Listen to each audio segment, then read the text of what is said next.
In Gauteng, the economic heart of South Africa, a serious problem has been growing. The price of rent, for both homes and businesses, has become a heavy burden for many.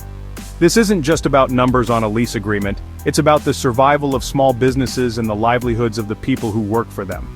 When rent becomes too expensive, it creates a ripple effect that can be felt across the entire community.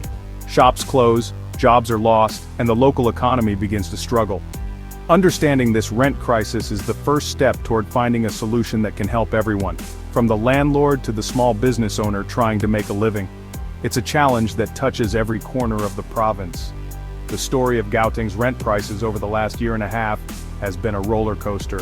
In the early part of 2024, the province saw a dramatic surge in rental costs. Prices jumped by 5.2% compared to the previous year, reaching an average of almost 9,000 rand per month.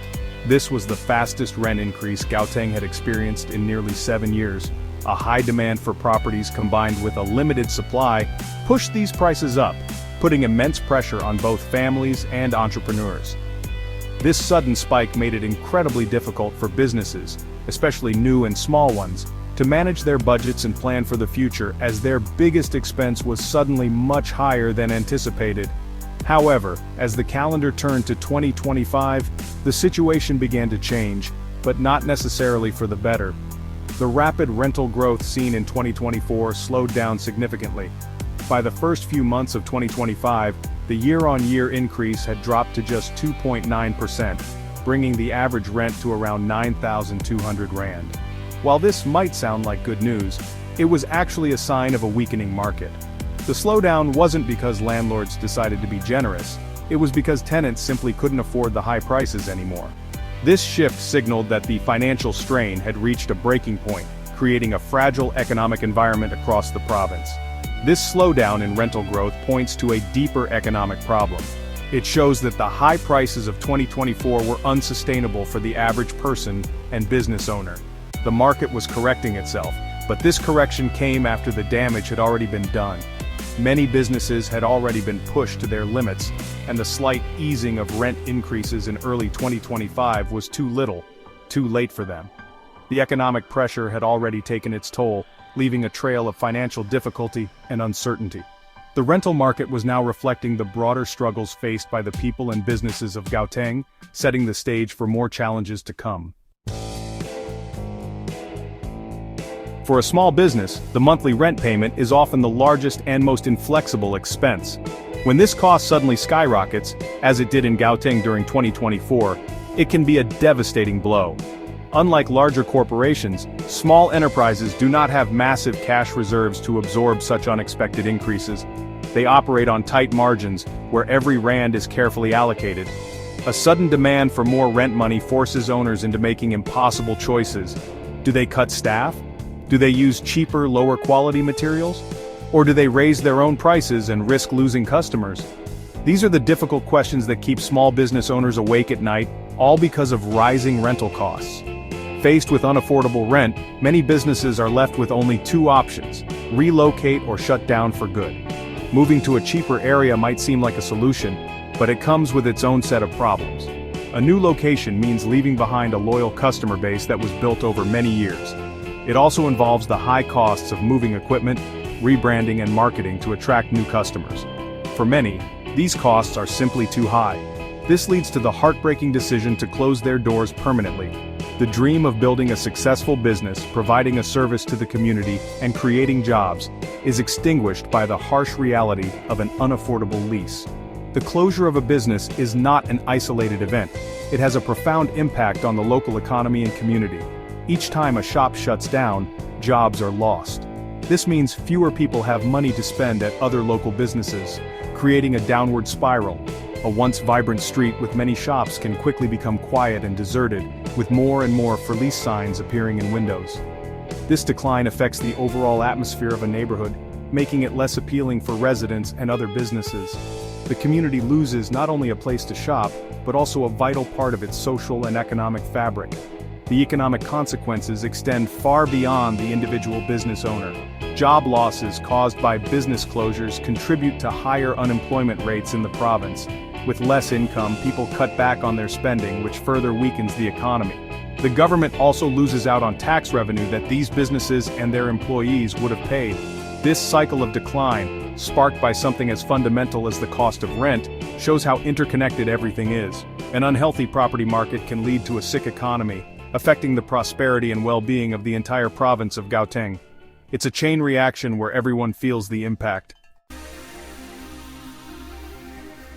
The financial strain on Gauteng's property market is clearly visible in the data.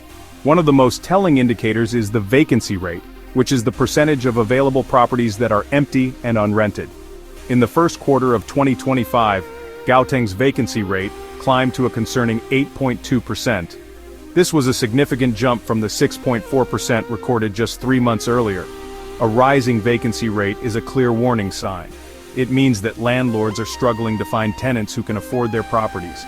The empty storefronts and apartments are not just a visual problem, they represent lost income for property owners, and a clear signal that demand is weakening because prices are simply too high for many. Another critical number to watch is tenant arrears, which refers to the amount of money tenants owe in unpaid rent. By early 2025, a significant 15.6% of tenants in Gauteng were behind on their payments. While this percentage saw a slight decrease, the amount of debt they carried was alarmingly high. On average, tenants in arrears owed about 86% of their monthly rent. This shows that people are not just a few days late with their payment, they are in serious financial trouble and are falling deeper into debt. For landlords, this means inconsistent income, making it difficult to cover their own costs, such as bond payments, taxes, and maintenance fees. These figures paint a picture of a province under immense economic pressure. The combination of high vacancy rates and significant tenant debt creates a risky environment for property investors and landlords. When they cannot collect rent reliably, they may be forced to sell their properties or cut back on maintenance, which can lead to the deterioration of buildings and neighborhoods. This financial instability in the property sector can have a chilling effect on new investment, as potential buyers and developers become wary of the risks involved. It's a fragile situation where the financial health of both tenants and landlords is at stake. Beyond the rental market, broader issues are adding to Gauteng's economic challenges.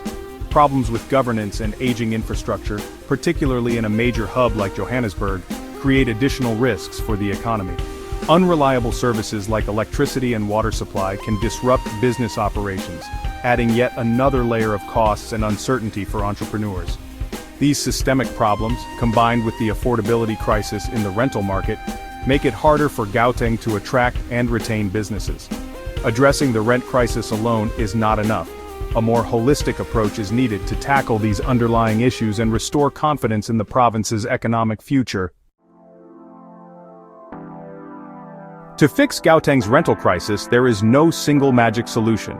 Instead, a combined effort from the government, landlords, and the business community is needed. One important step would be for local government to explore policies that encourage the development of more affordable commercial and residential properties. This could include offering incentives to developers who build in underserved areas, or who agree to cap rental prices for a certain period. By increasing the supply of affordable spaces, the pressure on prices would naturally decrease, making it easier for small businesses and families to find places they can afford without sacrificing their financial stability. Landlords also have a role to play in creating a more stable market. While their goal is to make a profit, the current situation of high vacancies and tenant arrears shows that pushing prices too high can backfire. Offering more flexible lease agreements could be a powerful tool.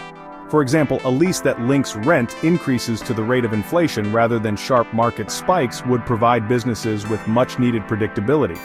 Landlords could also consider phased rental agreements for new businesses, where the rent starts lower and gradually increases as the business becomes more established.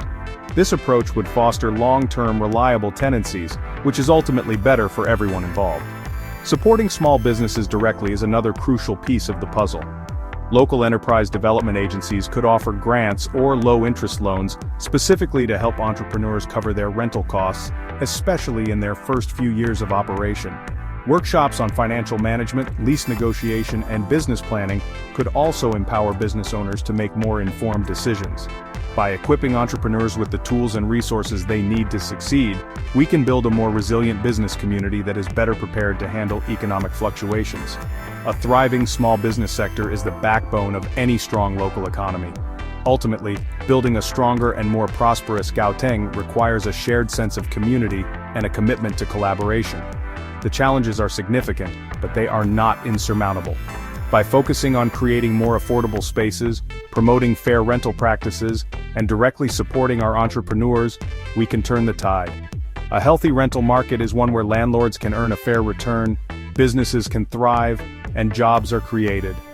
With thoughtful planning and collective action, Gauteng can navigate this crisis and emerge with a more inclusive and sustainable economy, ensuring a brighter future for all who live and work there.